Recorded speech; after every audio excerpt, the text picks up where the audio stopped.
Three.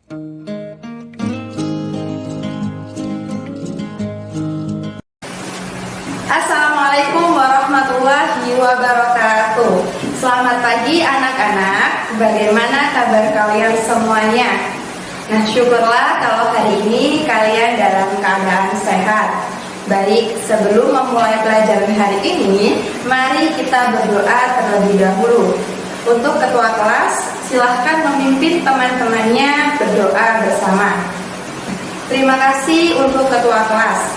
Selanjutnya, mari kita semuanya berdiri dan menyanyikan lagu kebangsaan Maju Tak Gentar ciptaan Cornel Simanjuntak.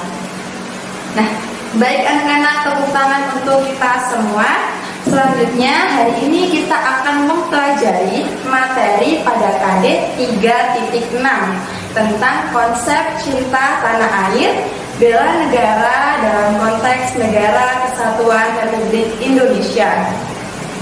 Tujuan pembelajaran pada KD 3.6 ini yang pertama yaitu peserta didik mampu menyebutkan makna dari bela negara. Yang kedua, peserta didik mampu menyebutkan fungsi, tujuan, dan manfaat dari bela negara. Yang ketiga, peserta didik mampu menyebutkan contoh peristiwa bela negara pasca kemerdekaan Republik Indonesia. Nah, anak-anak, hari ini kita akan mempelajari tentang bela negara. Adakah dari kalian yang sudah mengetahui apa sih bela negara itu?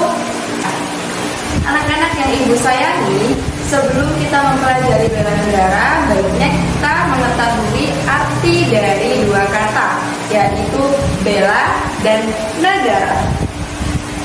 Bela adalah suatu perilaku mempertahankan atau memperjuangkan suatu hal, sedangkan negara adalah kumpulan dari masyarakat atau kelompok-kelompok yang mendiami suatu wilayah tertentu untuk mencapai tujuan bersama. Oleh karena itu, bela negara dapat diartikan sebagai perilaku warga negara dalam mempertahankan Negara Kesatuan Republik Indonesia berdasarkan nilai-nilai Pancasila. Negara kita kan sudah merdeka, lantas mengapa kita masih perlu melakukan bela negara? Baik, anak-anak yang ibu banggakan, walaupun Indonesia telah merdeka, telah memproklamasikan kemerdekaannya dari penjajahan Jepang pada tahun 1945, setelahnya kita masih harus terus berjuang karena masih ada percobaan dari negara-negara lain untuk menguasai wilayah Negara Kesatuan Republik Indonesia. Seperti halnya narkotika yang dapat merusak jiwa dan raga penggunanya. Selain itu, teknologi juga dapat menjadi ancaman bagi generasi penerus bangsa. Apabila kita tidak dapat mengendalikan teknologi, maka kita yang akan dikendalikan oleh teknologi.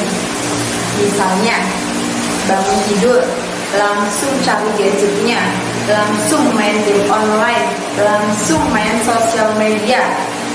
Hal ini tentu berkebalikan dengan penggunaan gadget yang bijak, yaitu untuk mencari informasi keilmuan, untuk sarana transaksi digital, untuk membantu membuat media pembelajaran. Nah, untuk lebih memahami makna bela negara, maka kalian perlu mengetahui beberapa contoh upaya bela negara yang dapat kalian lakukan dalam kehidupan sehari-hari, khususnya pada masa pandemi COVID-19. Yang pertama yaitu dengan tetap berada di rumah apabila tidak ada suatu kepentingan yang mendesak. Yang kedua, dengan tetap menerapkan protokol kesehatan, yaitu memakai masker, mencuci tangan, dan menjaga jarak. Sebab dengan hal itu, kalian akan turut serta dalam mencegah penyebaran virus COVID-19. Contoh lainnya, dengan kalian tidak terlambat dalam pembelajaran daring. Juga kalian harus disiplin dengan tetap mengenakan seragam sekolah walaupun belajar dari rumah. Contoh lainnya yaitu dengan mempelajari pendidikan Pancasila dan kewarganegaraan dengan penuh semangat cinta tanah air. Yang kelima, dengan bersikap jujur, disiplin, berani, bertanggung jawab, peduli, dan menjadi pemimpin yang baik. Yang keenam, dengan mengikuti kegiatan ekstrakurikuler di sekolah, misalnya pramuka, paskibra, palang merah remaja, maupun lainnya. Yang ketujuh, dengan menggalakkan semangat cinta tanah air dengan mengikuti kegiatan-kegiatan kemasyarakatan maupun kegiatan-kegiatan kepemimpinan seperti OSIS maupun MTK. Nah, anak-anak, setelah kita memahami materi tentang makna bela negara, selanjutnya kita akan mempelajari mengenai fungsi bela negara. Fungsi bela negara yang pertama yaitu menjaga keutuhan negara kesatuan Republik Indonesia. Yang kedua, melindungi negara dari ancaman baik dari dalam maupun dari luar. Contoh ancaman dari dalam meliputi korupsi, kolusi, dan nepotisme. Selain itu, ada juga tawuran atau perpecahan antar warga serta penyalahgunaan narkotika dan obat-obatan terlarang. Sedangkan ancaman dari luar bisa berbentuk eksploitasi sumber daya alam maupun intervensi dari negara lain. Dan fungsi yang ketiga yaitu untuk melanjutkan amanah perjuangan dari tokoh pendiri bangsa. Nah, anak-anak, setelah kita memahami fungsi dari bela negara, selanjutnya kita akan mempelajari tentang tujuan bela negara. Meliputi 1. Memelihara identitas dan integritas bangsa. Apa sih yang dimaksud identitas? Nah, identitas adalah jati diri kita atau jati diri bangsa. Misalnya, ada seorang siswi bernama Elda. Elda merupakan warga negara bersuku bangsa Jawa.